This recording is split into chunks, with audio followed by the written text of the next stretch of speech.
Ladies and gentlemen, welcome to the show that covers all things marketing. The GSMC Marketing News Podcast gives you the latest marketing news, from what major businesses have planned for the coming year to the newest trends in advertising, from podcasts, digital and streaming, to the old standbys of radio, television, and billboards. Whether you're a marketing agent or a business trying to expand your brand, you've come to the right place. The GSMC Marketing News Podcast starts now. Hello, everyone, and welcome to the GSMC Marketing Podcast, brought to you by the GSMC Podcast Network. I'm your host, Mackenzie, and thank you so much for joining me on today's episode. We are going to have a exciting, I'm trying to find a good food pun, guys. I really love putting puns into these podcast episodes, and I'm not going to lie, I'm having a hard time finding a good food pun to talk about what we're talking about in today's episode, which is fast food marketing. So you might not own a fast food marketing chain, you might not be involved with fast food at all, but I do think there are some lessons we can take from fast food marketing and apply them to our own marketing. So I think it's really, really important that we take time to take a look at those marketing strategies and really try to analyze them to the best of our abilities and then apply what lessons we think are relevant to us in our own marketing. Obviously, not all of these lessons and all of these techniques and all of these strategies are going to be important to your company or valuable to your brand, but they are really going to help you get some inspiration, maybe look at things a little bit differently than you've been looking at them, and hopefully grow your business. So all of that and more on the GSMC Marketing Podcast, brought to you by the GSMC Podcast Network. So before we get started, I would just love to ask all of you to please subscribe to the podcast. It's so easy and it's so much fun to be a part of our family and to be a part of the group that we're growing here and the community that is starting to develop. We post new episodes every Monday, Wednesday, and Friday. I'm always on social media talking to you guys and sharing ideas. So if you want your ideas shared, if you have questions, if you have concerns about the podcast, then go ahead and follow us on all of our social media sites. They'll be linked down below. Subscribe to the podcast, write a review down below. I would just really love to hear from you guys. So definitely check us out on social media and in the reviews down below. Okay, everyone, so I did do something a little bit extra special today. I know we always like to talk about what is new in the marketing world at the beginning of an episode, but I was very fortunate to find marketing stories that are new in the world, that are currently happening, but are all related to fast food. So these stories are really going to help get you in the mood for when we're talking about big companies such as McDonald's and Taco Bell and Burger King, because they're active in the marketing world, they're active in the digital marketing world, and they're currently putting out strategies and marketing campaigns that are creating buzz and are newsworthy. So we're going to be talking about the top 3 news stories that are all related to fast food. And our first one is that Burger King has been making headlines with its newest ad, showing a Whopper getting moldy over a period of 34 days. So the ad shows a 40-second video with "What a Difference a Day Makes" playing over top by Diana Washington. It's playing over top of a time-lapse video that shows a Whopper slowly getting moldy over time. At the end, it is revealed that the burger has been getting moldy, has been sitting there since its creation for 34 days. Now, there are different variations of this ad you can see throughout your cities, in magazines, and on TV that show the Whopper at different stages, but the original ad was 34 days. But I saw a bus ad today that was 24 days. I've seen one that's only a couple of days. Why are they doing this?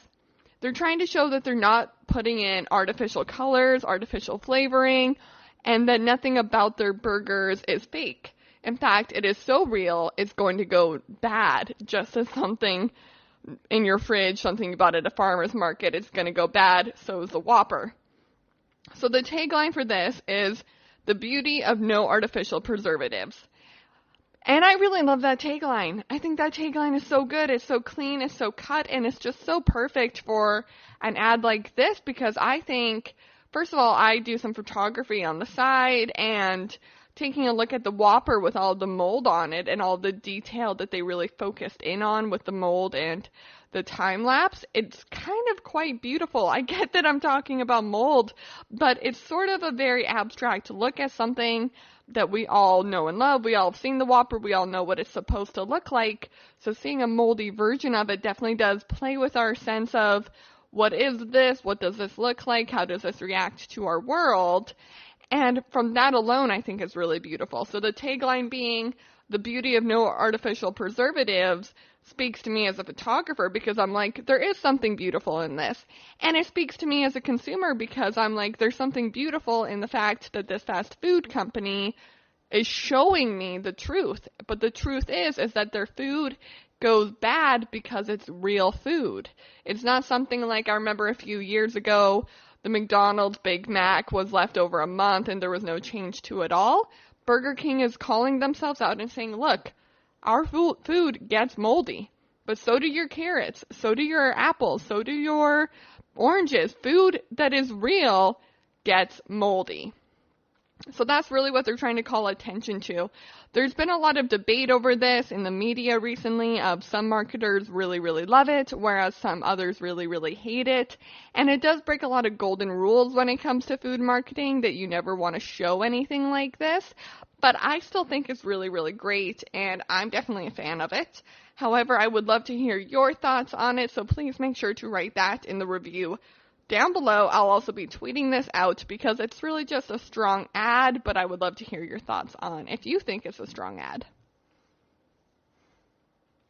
Our second story of today is that McDonald's is selling a quarter-pounder candle pack with scents such as pickles, beef, and cheese. They have recommended that you burn all 6 candles in the set at the same time to maximize deliciousness. Okay, wow, a lot to unpack here. So let's just start with why. Why would McDonald's put out a 6-candle pack inspired by the quarter pounder? Well, it's to celebrate the birthday, and what's better than celebrating a birthday than candles, I guess, is really the great thing to look at here.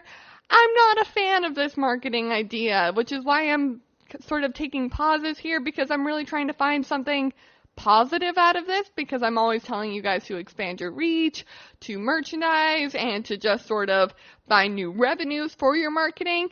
But a 6-pack of candles that some of them smell like ketchup? Who wants that? Who wants that? I don't want that. If you want that, please let me know. And also let me know why. And also give me your mother's name and number. I want to talk to her about how you were raised. Because I am just blown away from this. This isn't the only thing they're doing to celebrate the Quarter Pounder's 50th birthday. The fast food chain has also wanted to give customers a chance to celebrate their devotion to the product for its 50th birthday by coming out with a royalty members program. So McDonald's has come up with this royalty product that you are part of the Quarter Pounder of Love, and with that you can buy mittens and pins and stickers and lockets. And not only that, McDonald's posted a series of pictures showcasing high-heeled shoes with printed designs such as pickles and sesame seeds on their Instagram. The shoes are not included on the list of products available in the fan club and in the loyalty program yet. But they're hoping that since it was teased on Instagram, it's going to be coming into the loyalty program. So here's the thing. I totally understand why you might want a pair of high-heel shoes with pickles on them. I want that. I just don't want a candle pickle.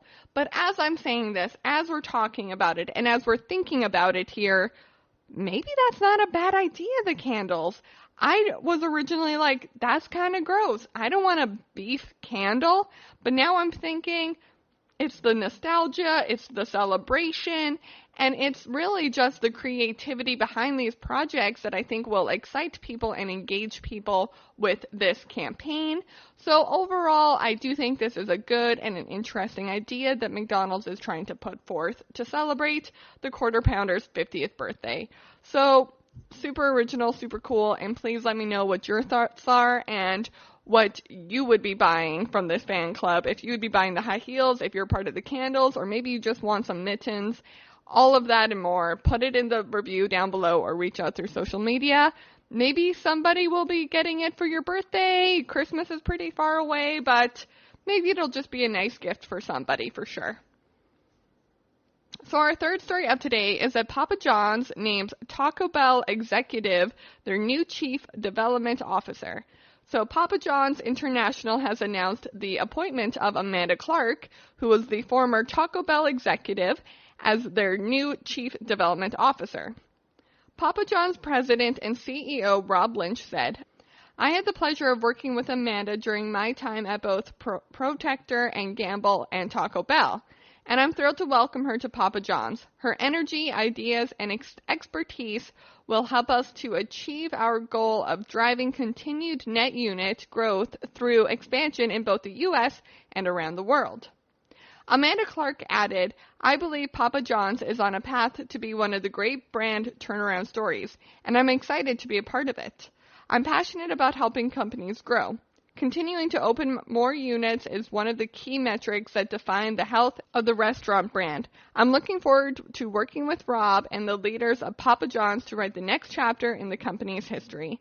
So I'm really excited to see what's going to be happening next with Papa John's, and it sort of sounds like they're at the beginning of reworking their brand and reworking their products and expanding their reach. So it's a very exciting time for Papa John's and a very exciting time for Amanda Clark and the entire team over at Papa John's and their marketing department. So I'm very excited to see what they will be coming up with in the near future.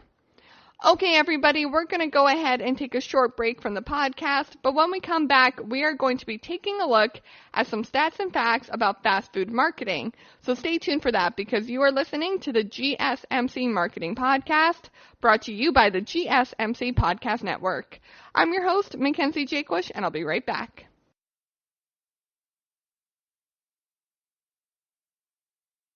Golden State Media Concepts Technology Podcast covers everything tech. The hottest mobile phones, tablets, games. We review it, rate it, test it. Whether you're Microsoft or Apple, Android or iPhone, we'll give it to you again. Black and white. The Golden State Media Concepts Technology Podcast.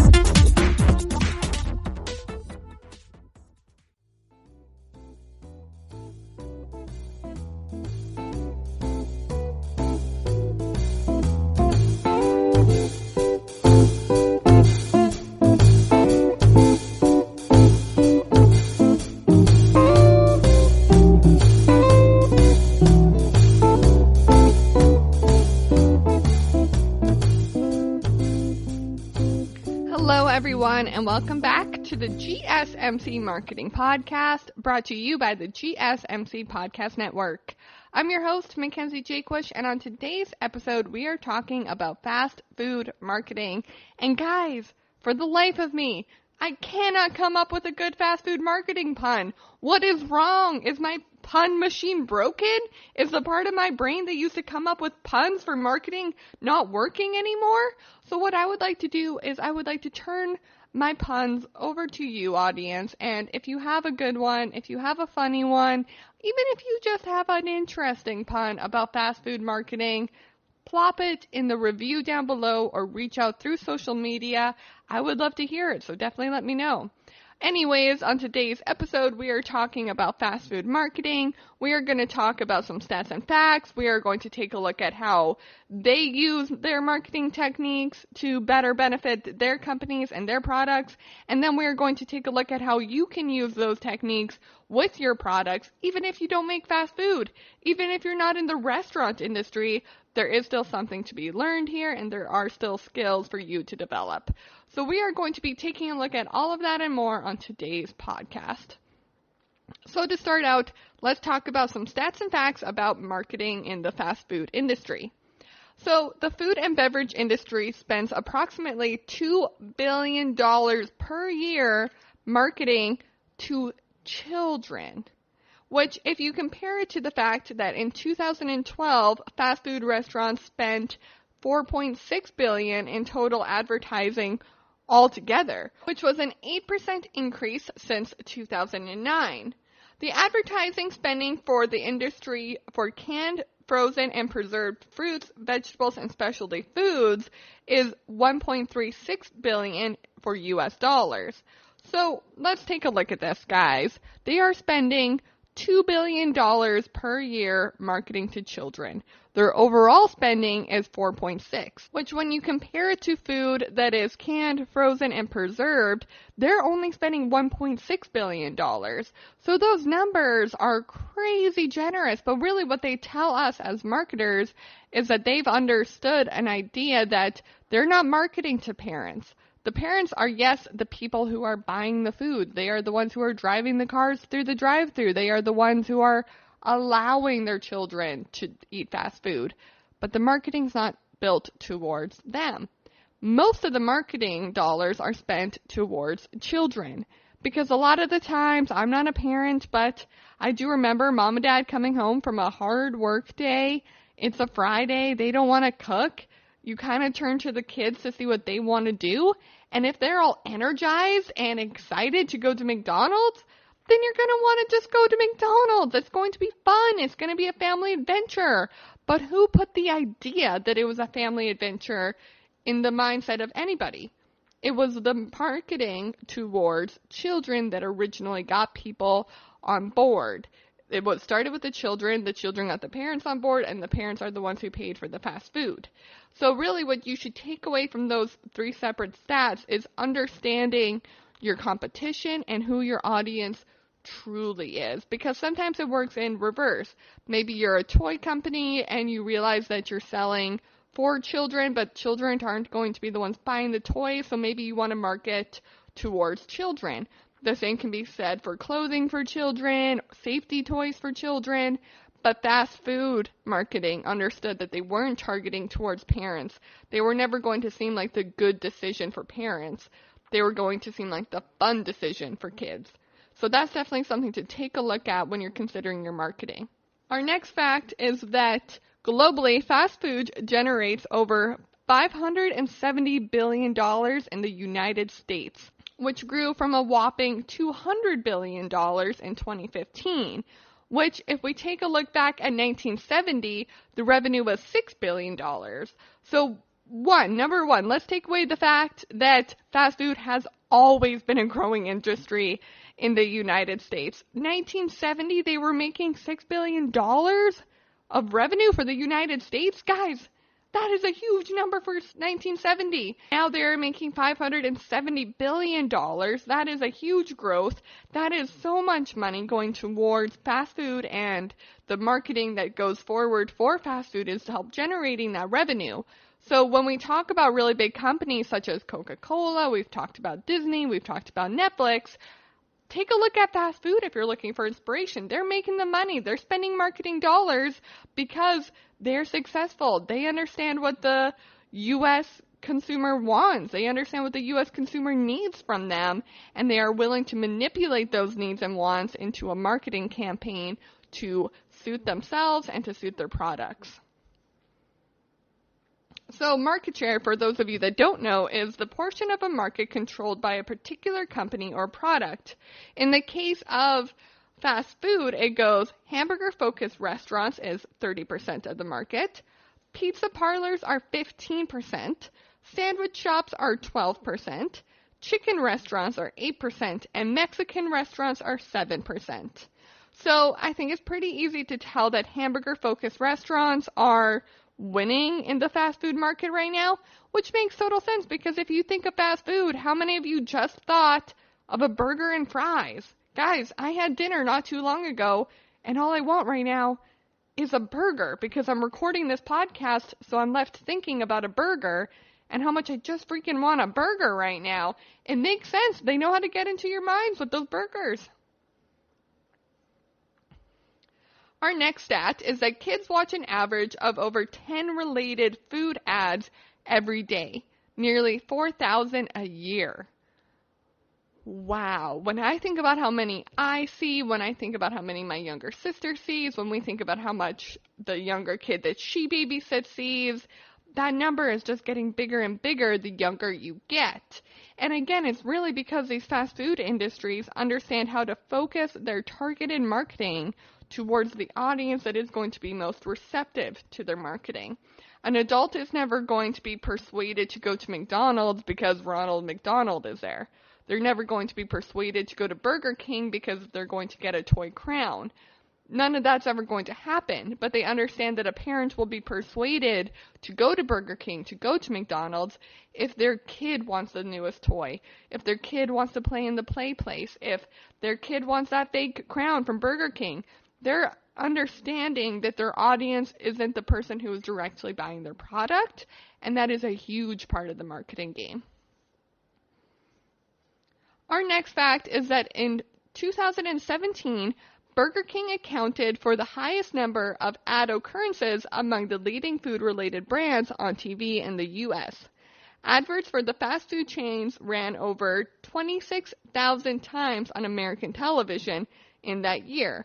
It was closely followed by Domino's Pizzas, Little Caesars, each with over 24,000 TV and ad occurrences.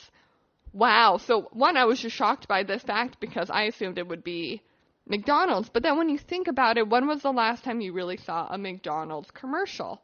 McDonald's has really found a way to expand itself into other revenues and find other ways to advertise their merchandise. So it was really interesting to find out that Burger King, who is pretty successful, pretty much as successful as McDonald's, there's a lot of different numbers we could compare there, but that they are still focusing on TV, which would beg the question, is their audience on TV? And that's something that only the Burger King marketing department can answer. I don't have the answers right now, but all I can say is that given the choice between a McDonald's hamburger and a Burger King hamburger, I will choose McDonald's. Now, if we're talking about fries, that's a different question, but that's a different podcast altogether, so I won't touch on that, but I would love to hear your guys' thoughts on that, so make sure you write it in the review down below. Our next fact is that McDonald's is the leading restaurant in terms of advertising spending in the U.S. It is followed by Subway and Taco Bell. So guys, my prediction was correct, and yes, I look at these facts ahead of time, so I knew that that was coming up. But it really is so interesting that although they aren't spending as much money on TV as these other brands, they are still spending more money than the other brands. So it makes you start to wonder, where's the money going? Where is it coming from? Well, we know where it's coming from. Where is it going? How are they spending it? And why are they not spending it so much on TV anymore?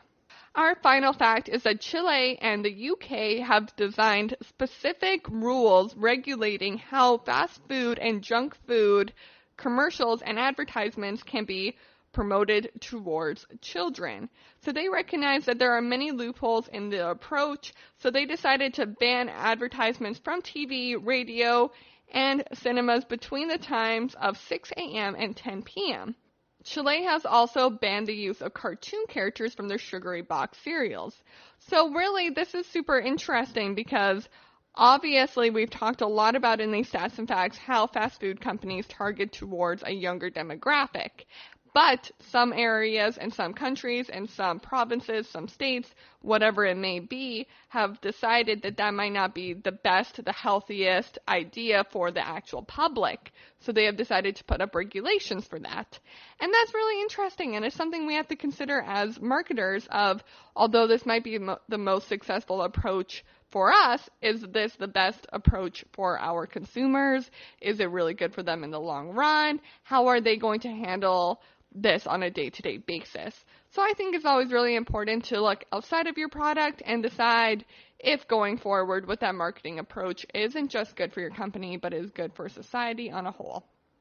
Okay, everybody, we're going to go ahead and take a short break from the podcast, but when we come back, we are going to be counting down the top 10 marketing examples over the years from fast food companies. So stay tuned for that, because you are listening to the GSMC Marketing Podcast, brought to you by the GSMC Podcast Network. I'm your host, Mackenzie Jaquish, and I'll be right back.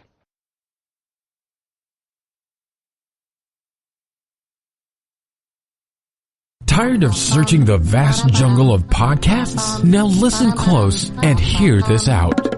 There's a podcast network that covers just about everything that you've been searching. Hey! The Golden State Media Concepts Podcast Network is here. Nothing less than a podcast bliss with endless hours of podcast coverage. From news, sports, music, fashion, cooking, entertainment, fantasy, football, and so much more. So stop lurking around and go straight out to the Golden State Media Concepts Podcast Network. Guaranteed to fill that podcast itch. Whatever it may be. Visit us at www.gsmcpodcast.com. Follow us on Facebook and Twitter, and download us on iTunes, SoundCloud, and Google Play.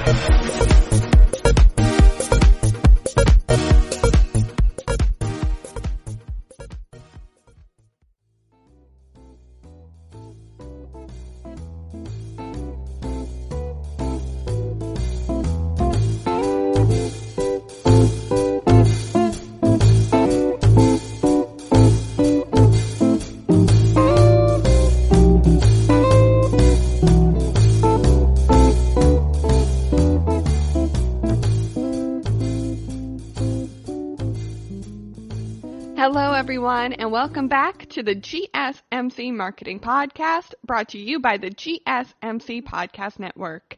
I'm your host, Mackenzie, and on today's episode, we are talking about fast food marketing.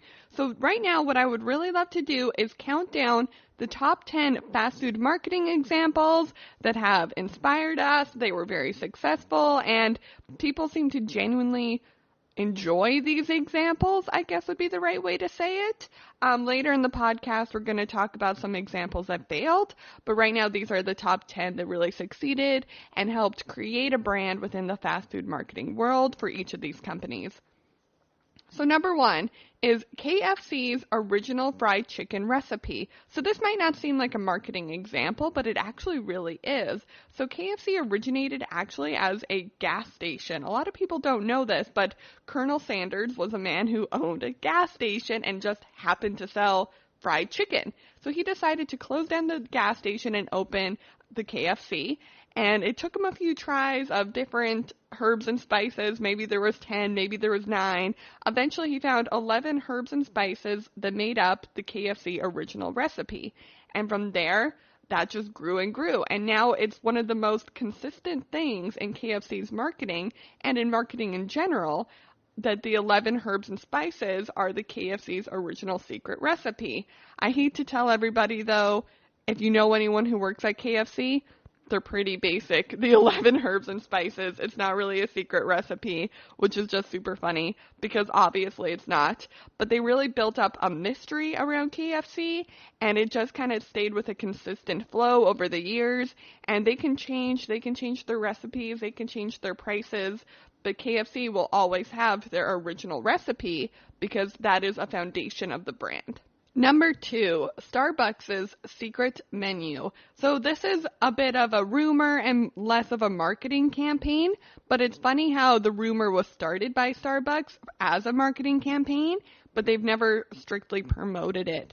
So it's the idea that Starbucks has a secret menu and you can request it at any Starbucks, and the baristas all are apparently aware of the secret menu, and you can get things like a unicorn frappuccino even when they're not in season, or there's just a variety of drinks on there that aren't normally advertised to the public. And now you're probably wondering, why is this a marketing campaign? Well, because Starbucks never directly markets this, it is still something that they generated, and it's in the same way that the original fried chicken recipe is a mystery. It's a mystery if the secret menu is real, because some locations will refuse to serve you anything off of the secret menu or say that there isn't a secret menu. And so it's a very complicated game of who knows and who doesn't know, and which restaurants are actually able to provide the secret menu. And so it's kind of been a fun game that Starbucks originated and has just carried on throughout the years.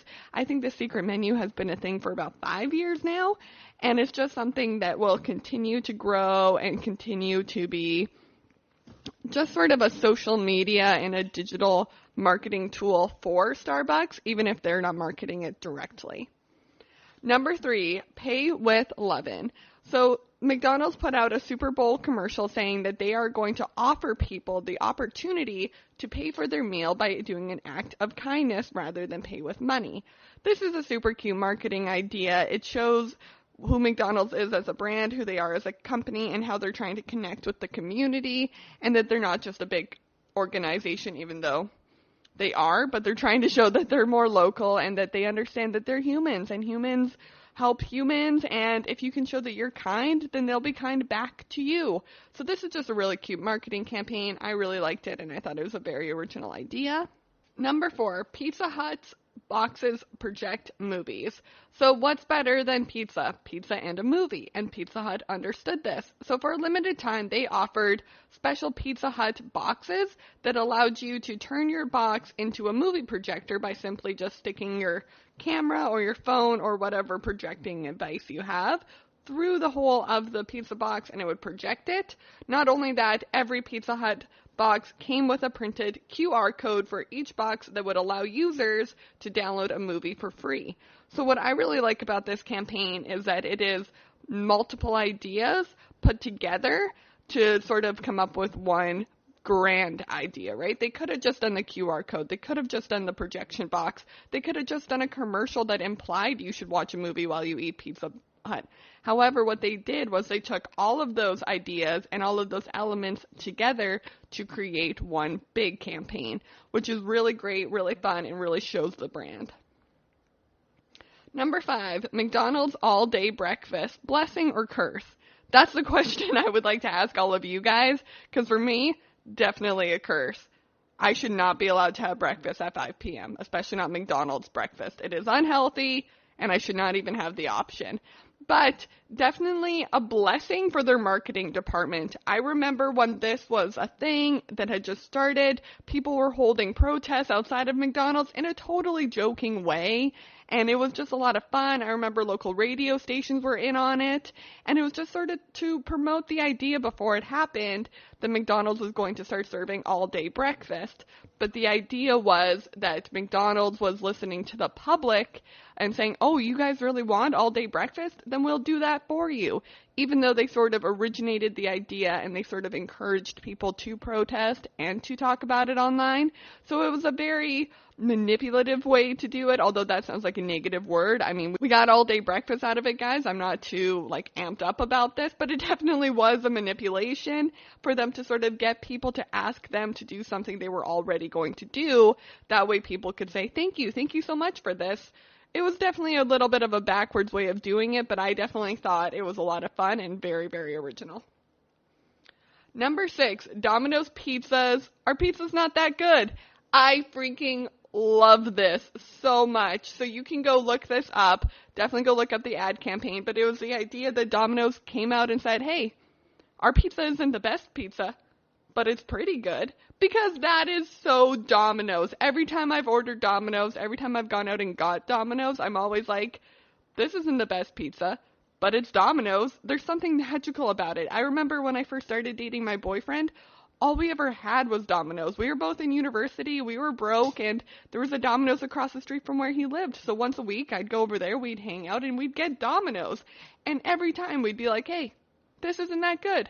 But we're eating it, we're buying it, we're going to buy it next week. So I really like the fact that Domino's called itself out. They're very self-aware with this marketing campaign, and it was super successful.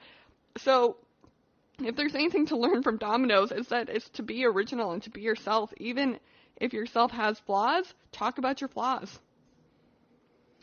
Number 7, the face of Ronald McDonald. So very similar to KFC, Ronald McDonald has been around for years and has always been associated with McDonald's and will always be associated with McDonald's, even though now they're McCafe and there's less Ronald McDonald. He's still always going to be there, and he's still always going to be a present part of McDonald's marketing, and it's not something they're going to be able to get away from, and it is not something they're going to try to get away from, because it's one of those nostalgic things now that it sort of represents the company and the company's marketing. So it's definitely been a marketing tactic that they've used for quite a few years now, but it's not something that they're promoting as hard, but it's not something they're ever going to step away from. Number 8, Denny's weird Twitter. So Denny's was definitely the first fast food chain that really got started on this whole weird Twitter chain but they're definitely not the only company. Wendy's is also really big at doing it. Taco Bell's really big at doing it. And it's basically the idea that they understand that nobody's on Denny's, Taco Bell, or Wendy's Twitter to be educated or to be informed about the restaurants. They're on there to see some weird tweets about life, about celebrities, about pop culture, about their menu items. So Denny's was really the first one to start this trend, and I just really love it because it shows that there's a human there, there's a connection, and that they're trying to think outside of who they are. Number 9, search it, McDonald's. So this ad featured Mindy Kaling requesting everybody take a minute to Google where is the best place on earth to get Coke? Or what is the question? Where does Coke taste so good? That is the question. So right now, actually, if you've never seen this ad, go ahead and Google it. I had never seen the ad, and then I Googled it, and the answer that will pop up is McDonald's. So it was a fun ad just to sort of prank people a little bit into marketing for themselves, because there was no McDonald's logo. There weren't really McDonald's. Oh my gosh, there were McDonald's colors. Everyone, go watch the ad. It is going to shock you immediately. The background is red, and she is wearing a yellow dress. I totally just got that they were using McDonald's colors. A little subconscious marketing going on there. But they never say McDonald's. They never really talk about it, but they get you to talk about it instead. So very clever marketing. I am definitely a fan for anything that has Mindy Kaling in it. So 10 stars to this one for sure. Subway. All right, guys. Subway did a very big marketing campaign, and I don't want to talk about where Jared Fogle is today or anything to do with Jared Fogle, but I want to talk about the marketing campaign that they did a few years ago, having one guy eat Subway and watch him lose weight over time, because they were then promoting themselves as the healthiest fast food option. That's probably not true. I mean, why did we ever think that eating bread would make us skinnier? But they convinced us that it would with this marketing campaign, and it was a huge deal. I remember everyone was talking about it, and even today, if you go inside a Subway, there will be a list of all the calories that are in every single sub promptly put up for you, because that was their whole shtick. They were trying to be the healthy one. They were trying to be honest. They were trying to get you to measure your calories. And so it was a super smart marketing idea. It went on for years. People still talk about it today. But guys, let me be clear. Nothing to do with Jared Fogle, and nothing to do with if Subway is actually healthy for you. I'm just talking about the marketing campaign. Okay, everyone, we're going to go ahead and take a short break from the podcast, but when we come back, we are going to be talking about fast food marketing strategies that could help your business. So stay tuned for that, because you are listening to the GSMC Marketing Podcast, brought to you by the GSMC Podcast Network. I'm your host, Mackenzie, and I'll be right back.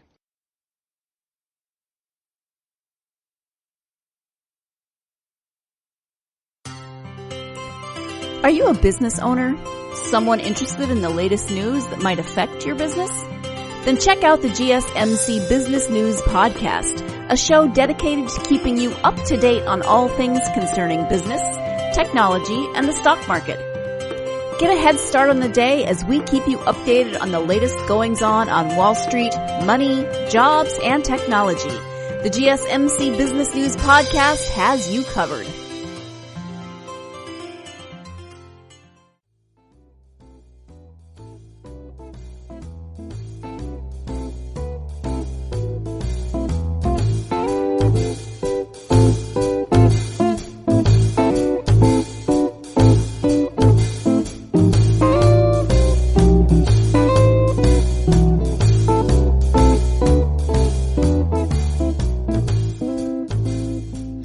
Hello, everyone, and welcome back to the GSMC Marketing Podcast, brought to you by the GSMC Podcast Network. I'm your host, Mackenzie, and thank you so much for joining me on today's episode. We are having so much fun. We are talking about fast food marketing. Before the break, we talked about the top 10 examples of famous fast food marketing over the years. And now that we are back from our break, I want to kind of take apart all of those ads and just take apart their marketing in general and really find ways and strategies in which fast food marketing is utilized in the fast food marketing world. And then after the break, we'll take another break, and then we'll come back and we'll talk about how you can use the strategies we'll be creating here in your own marketing. So if you want to get a pen and paper out, now is the time to do so. The first thing that fast food marketing always focuses on is volume and visibility. So you'll never just see one commercial for a Big Mac. You will never see one radio advertisement for a new Taco Bell, Taco Supreme bundle deal. You are going to see that on bus benches. You are going to see that on billboards. You're going to see that on posters. You're going to see it online. You're going to see an Instagram account for it. You're going to read a tweet about it. You're going to see it in your local paper. It is going to be everywhere that it is going to be nauseating. But let me tell you the truth. Although you're going to see it online, although you're going to see it on your bus benches and on your billboards, you're not going to fully stop and think about it. You're never going to take a look at the details in the ads. You're never going to take a look at the individual wording of the taglines or of the tweet. You're more going to skim past it and go, oh yeah, it's an ad for McDonald's. So what they always try to accomplish with their marketing is volume and visibility. They hope that you will scroll past it enough times that the next time you're hungry and you're looking for a fast food option, you're going to remember subconsciously, oh, right, I saw an ad that Taco Bell said they're doing only $5 menu items this week. Let's go over there. So volume and visibility is huge for fast food companies, and it's just a way for them to get their product out there when they know nobody is paying attention to the details of their product. The second thing is social responsibility. So we talked a lot about how fast food companies tend to market towards a younger demographic. And because of that, a lot of times what it gets considered, especially over the past couple of years, it becomes a bigger consideration that they understand their social responsibility when it comes to their fast food products, which is why we are seeing new ads now, such as the Burger King Whopper ad that we talked about at the beginning of the podcast, where they're talking about how their food is natural. There's no artificial colorings or flavors, because they understand that if children are eating this food, if children are excited about eating this food, then they want to make sure it is healthy and that it is the best quality they can produce. So there is quite a bit of social responsibility that comes along with the marketing for fast food. Number 3, value and affordability. Fast food marketing campaigns understand what they give to the world. They understand their value. They understand their place in the marketing, in the food, in the industry hierarchy. They understand who they are based on society. And what they are is an affordable option. They are the fun option.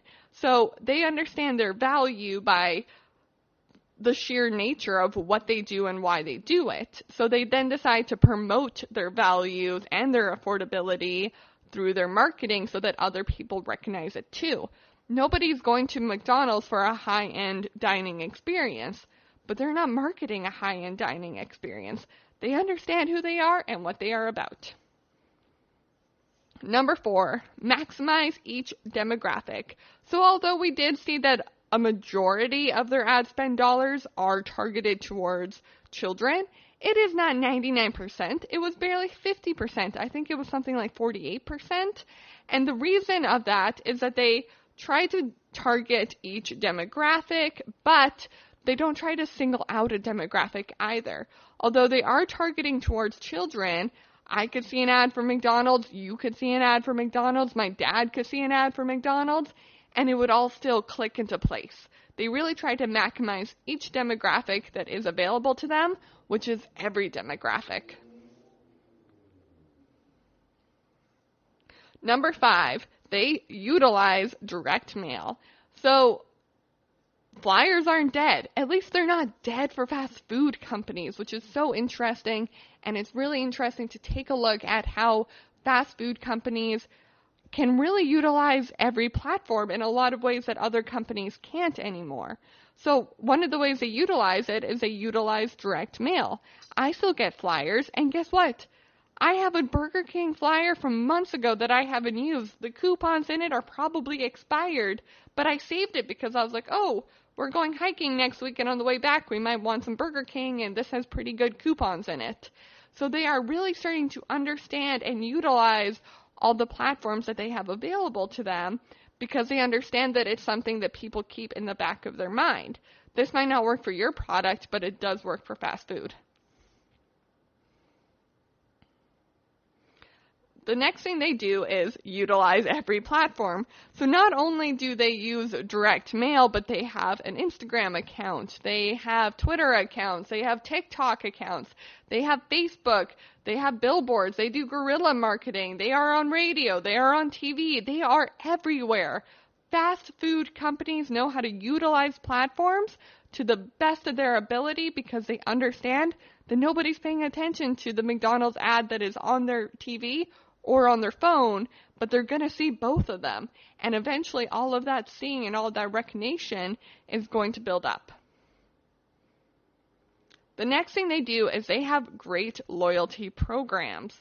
So loyalty programs are really big in the fast food world, mostly because people really appreciate feeling valued and feeling appreciated. People appreciate feeling appreciated? Who would have thought of that? But it's really useful for fast food companies to take advantage of a loyalty program because it doesn't just give them that one sale, it encourages people to come back time and time again, which will then create a pattern, and people are going to be more encouraged to utilize their other platforms and be committed to one specific fast food company because they're attached to that loyalty program. But one of the things they do is they don't just have loyalty programs, they have fantastic loyalty programs. They're easy to use, great to get rewards from, and are fun. People want to be involved in the loyalty program because it pays off in the long run. And it's going to be weird to think of it in this way, but when McDonald's does Monopoly, that's a loyalty program. As weird as it might sound, but it's encouraging people to play along, and it's giving you a reward, and it's creating a customer loyalty that really wasn't there before because nobody else is doing the Monopoly game. So that's just an example. The next thing they always do is they get involved. So McDonald's is such a good example, and I'm sorry if I keep bringing it back to McDonald's, but they really are just such a good example in the fast food marketing world because they're constantly getting involved with things that have nothing to do with McDonald's, but help build their brand and help build their business. So this is in a lot of different ways. They are super involved in different charities, like the Ronald McDonald House is a really big one for them. Obviously, that is directly involved with them, but they have Make Happy Day. They're just really trying to show that they are a part of the community, even though the community is like the entire world. It's not just 20 people in their neighborhood. But they always try to get involved so that you understand that you are a part of a community, even if you live across the world, which is really, really great. The final thing that they do is they let people choose. McDonald's has never said, Burger King has never said, Taco Bell has never said, we can be your only fast food company. We can be the only brand you trust. We can be the only fast food place you eat at. Instead, they really encourage variety and they encourage the expansion of your taste because they trust that you're going to come back to their product because of their loyalty programs, because they utilize every program, because of how they get involved. So there are a lot of different ways that they let people choose, but they never try to force people to just stay with them, which is really interesting and a very open-minded way of marketing.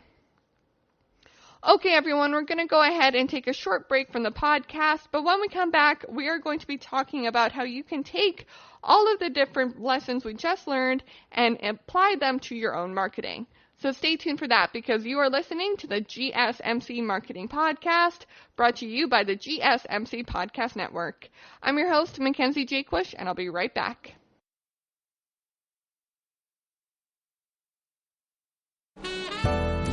Are you looking for a podcast that gives you all of the latest news from the world of finance?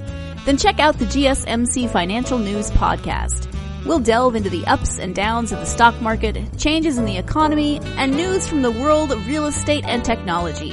From breaking news on the New York Stock Exchange, NASDAQ, or the overseas market, to updates on the bond market, if there's money to be made, we'll cover it on the GSMC Financial News Podcast.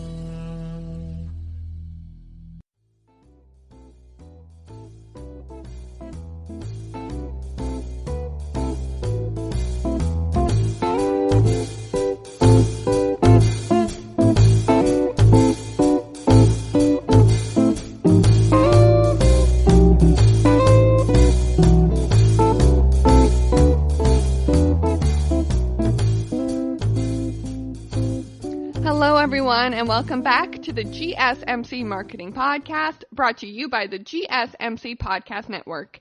I'm your host, Mackenzie, and thank you for joining me on today's podcast. Before the break, I gave you the top 10 strategies that fast food companies use to market their own products and to market their brand. Now I would like to take those 10 strategies and put them into your marketing and how you can utilize them. So I suggested everyone get out a pen and paper, or you can write it on your phone. But basically, if you wrote down the 10 as we were talking about them previously, now we are going to talk about how you can use these strategies. Now, not all of these strategies are going to work for your company, your product, or your brand, but they should inspire you and hopefully help get your creative juices flowing. And hey, some of them might work, so let's give it a try. Number 1 was volume and visibility. So how often and how frequent are you promoting your products? If you're only posting on social media once a week and every week is a product shot, are you getting enough volume from that one post? Are you getting enough visibility from that one post for that product? Because here's the thing, guys.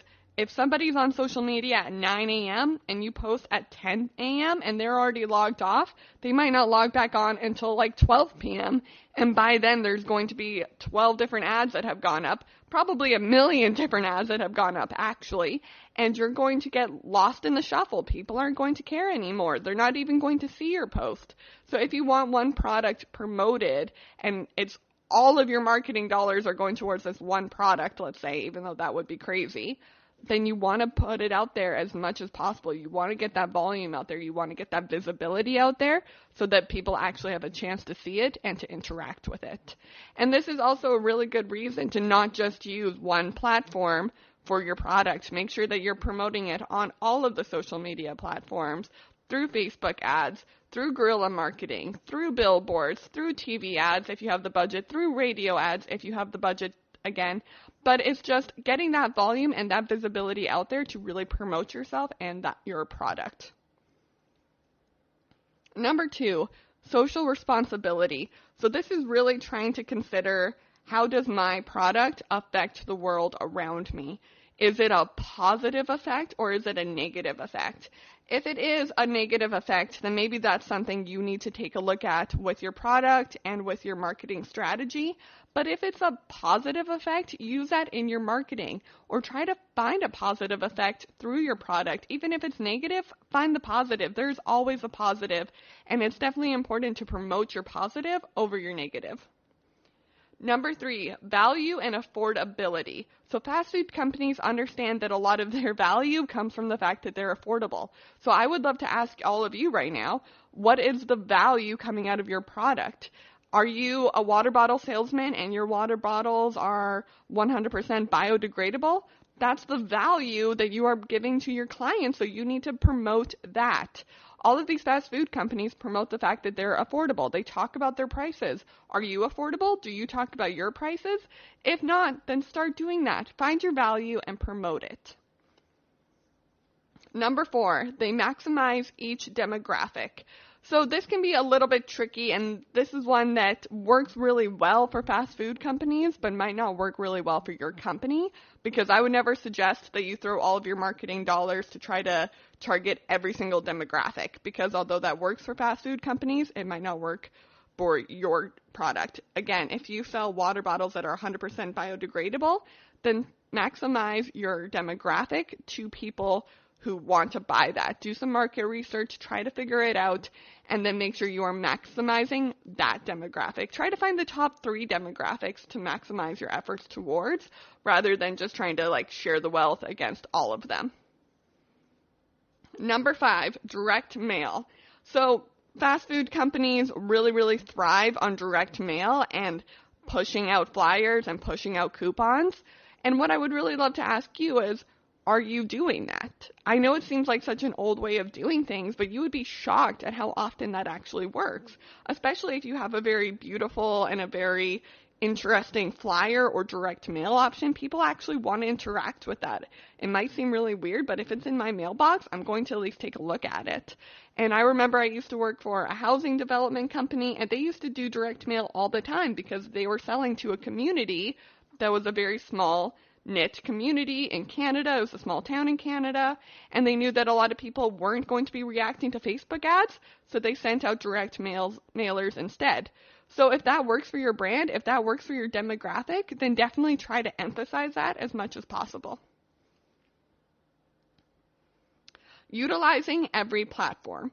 So this is super important because we live in a world right now where digital marketing is taking over marketing, and I would say it is such a big part of marketing, but it's not the only part of marketing, and I feel like so many companies right now forget that because it is so important, and don't neglect it, but don't neglect the other parts of marketing as well. Don't neglect your direct mail. Don't neglect, if you have billboards, keep them going if you have the budget for them. Don't neglect merchandise. Don't neglect your storefront. Digital marketing is important, but make sure you are pushing your product out on every platform that is available to you, because you never know when someone's going to see a Facebook ad and then hear your radio ad later, and then they're going to decide to interact with your product. It might not just happen on one platform, it's going to happen on multiple platforms. Number 7, a good loyalty program can go a long way. And this is super true for any company, but it works really, really well for fast food companies or anything to do with the restaurant industry like food, because people want to earn points so that they can buy more food. And it seems like such an easy thing to do with food because you're going out to eat and all they have to do is punch a card, or they have to scan a file, or you carry a card with you. It's super easy, whereas some clothing brand stores make it super hard to utilize the loyalty program.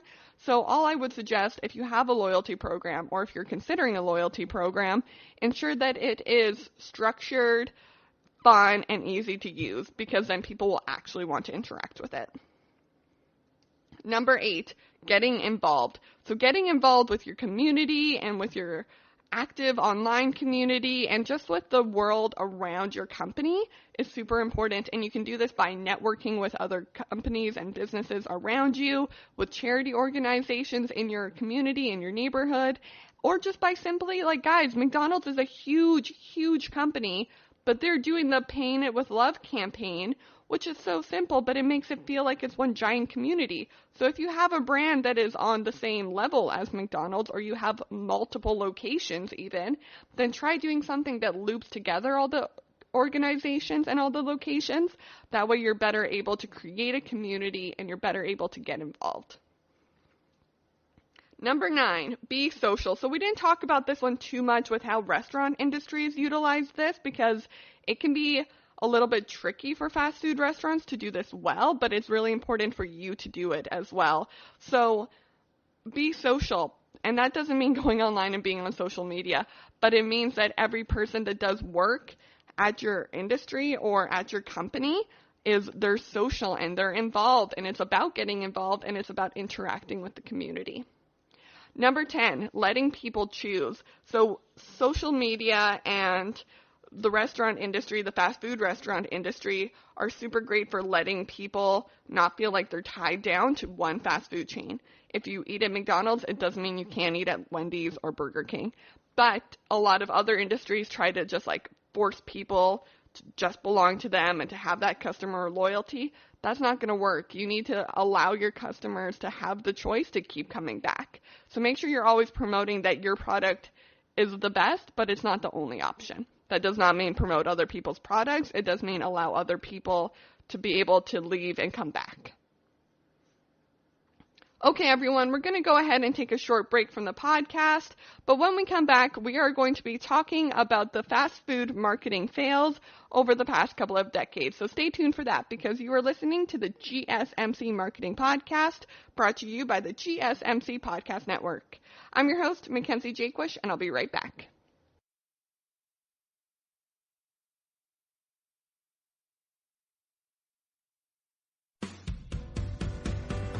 The Golden State Media Concepts Travel Podcast, the show that gives you advice on everything travel. We explore places you've always wanted to go, as well as giving tips for traveling in those places. We'll give you advice on the best sites for travel tips, information, and discounts. Join us as we travel the world, explore cultures, and meet new people. The Golden State Media Concepts Travel Podcast has got you covered. Download the GSMC Travel Podcast on iTunes, Stitcher, SoundCloud, Google Play, or anywhere you find podcasts. Just type GSMC in the search bar.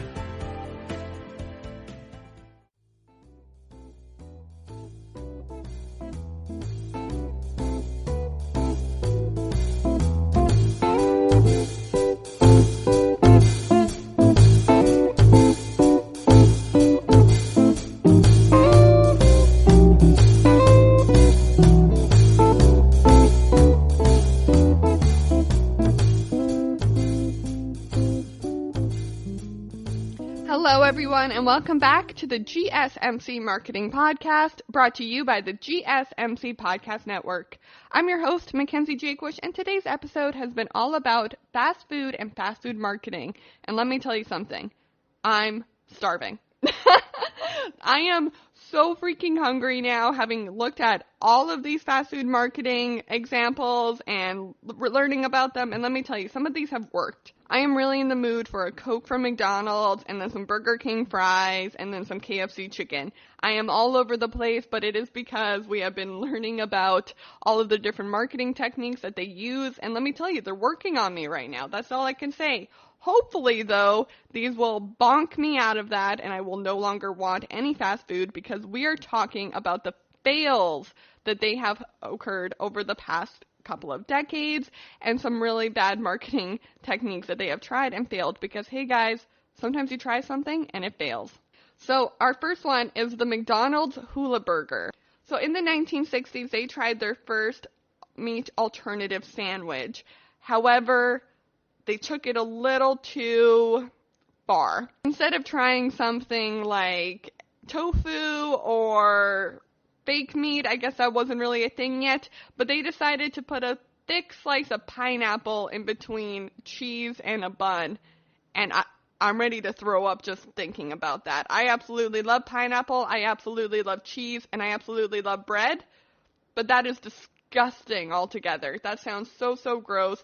People hated it, so they obviously scrapped the whole idea. However, in the 1980s, they did bring it back a little bit by offering a burger that had the pineapple just on top rather than having it in the middle with all the cheese. And there was some moderate success there, but people still did not like it. People were still disgusted, and I'm pretty disgusted just thinking about it. Definitely not as bad as Jack in the Box's bacon shake. I can't even. Whoever thought that was a good idea, no. I get it. I get all of these from a marketing perspective. The fact that the McDonald's pineapple burger was called the Hula Burger because it's Hawaiian and it's tropical, that makes sense from a marketing perspective. But it is disgusting in practice. Just like a bacon shake sounds like a good idea. That sounds great. Bacon shake, that sounds great. But it tastes and sounds disgusting. So it's like this thin line between their marketing for it seemed really well done, but the execution of the idea is disgusting. Just like McDonald's spaghetti. So McDonald's has tried a lot of food, and the marketing for it is always seemingly good, but the food itself is kind of gross. This was one of those examples that it's the exact opposite. The food itself was fine. People did not hate the McDonald's spaghetti. It just didn't work because they didn't market it appropriately. They were not an Italian place. They were not anything to do with Italian food. So it just seemed sort of out of nowhere, and people were a little taken back from this because they didn't expect that to come from McDonald's. Burger King's table service. So in practice and in a marketing idea, this is a really great idea because it's adding a bit of regal elegance to the fast food dining experience. However, that's the exact problem. People don't want a high-end dining experience when they're going out for fast food. Chances are they're wearing sweats and they haven't put on their makeup. So why would they want table service? It doesn't make sense for the original brand. And unless they were trying to rebrand, which would be pretty hard to do for Burger King, it would be a weird step in a weird direction, and it ultimately just failed. Burger King's Halloween Whopper. So again, kind of a good idea for a marketing perspective of, oh, we should do something seasonal, we should do something creative, we should do something related to a very creative holiday. But who wants to eat black food? Like, you're immediately going to the sense that it's been burnt. Overall, the idea just wasn't executed well in a creative department, but I don't think it was a bad idea. I just think they maybe need to rethink what the Halloween Whopper looks like. Number 6, Dunkin' Donuts coffee freebie. So in 2010, Dunkin' Donuts did their Dunkin' freebie campaign, and the reason it blew up is because they were not clear that the free iced coffee that was available with this campaign was only available in 5 states at certain locations. So people had access to social media and were talking about what a ripoff this was, and it just totally blew up in their face and just wasn't a good idea. And it really all comes down to the fact that they were not honest and they were not factual about what was happening. They just wanted to get people in stores, and that can be a really great idea, but it can also be a really big problem when you actually aren't offering the thing that brought them to the store. Dunkin' Donuts has obviously redeemed themselves by doing other marketing campaigns that get people in store. We talked about on a previous episode about how they've used Snapchat geo filters to get people in store. That's absolutely great, but that's not promising something that isn't going to be there. They're not lying to their audience. And guys, you cannot lie to your audience. It really is that simple, and it really is just something that I think a lot of people forget and a lot of people neglect, that although marketing doesn't have to be here are all my cards and here is everything I'm thinking right now, you can't lie. You can't bold-face lie to your audience. And that is something that Dunkin' Donuts sort of didn't think through. Number 7, Quiznos sponge monkeys. This was disturbing, and I encourage everybody to go Google Quiznos sponge monkeys. They are a disturbing little sponge monkey. I think they're playing guitars. It was a commercial of them singing like the jingle to Quiznos, and overall, guys, it was just freaking creepy. Yeah, they're playing guitars. I just looked it up. They're playing guitars and they're wearing hats. One of them's wearing a pirate hat. Their eyes are looking 2 different ways though. And it was just terrifying. And the thing is that this was supposed to encourage kids to want to come to Quiznos. No, that's going to terrify children. And it's going to distract adults. People don't want that. No demographic wants that. Quiznos, what were you thinking? Please let me know what you were thinking. I need to know. All right, and our final one is the Dairy Queen Breeze. The Dairy Queen Breeze wasn't a bad idea, but it wasn't a great idea. How do I put this lightly? It was basically like a diet version of a Blizzard. It was non-fat frozen yogurt that was served in a smaller cup, but was just as expensive as a Blizzard, but it was supposed to be the healthier option to a Blizzard. And I think therein lies the problem with the marketing for the Dairy Queen Breeze. People aren't eating ice cream to be healthier. They don't want or need a healthier option. And if it doesn't taste good, if the marketing for it wasn't right, then this idea was never going to take off and it was never going to be successful. Okay, everyone, that is it for today's podcast. I hope you really enjoyed it. I hope you learned something about fast food marketing, and I hope some of these examples, both the good and the bad, can help you achieve some new strategies for your marketing. So please let me know if any of this was helpful, if any of this was useful, by writing a review down below or reaching out through social media. Okay, everyone, thank you for listening to the GSMC Marketing Podcast, brought to you by the GSMC Podcast Network. I'm your host, Mackenzie Jakewish, and I'll see you next time. You've been listening to the GSMC Marketing News Podcast, part of the GSMC Podcast Network. You can find this show and others like it at www.gsmcpodcast.com. Download our podcasts on SoundCloud, Stitcher, and Google Play. Just type in GSMC to any podcast app and you'll find all of the shows from the GSMC Podcast Network. From movies to music, from sports to entertainment, from business news to weird news, you'll find it all on the GSMC Podcast Network. You can also follow us on Twitter and Facebook. Thank you, and we hope you have enjoyed today's program.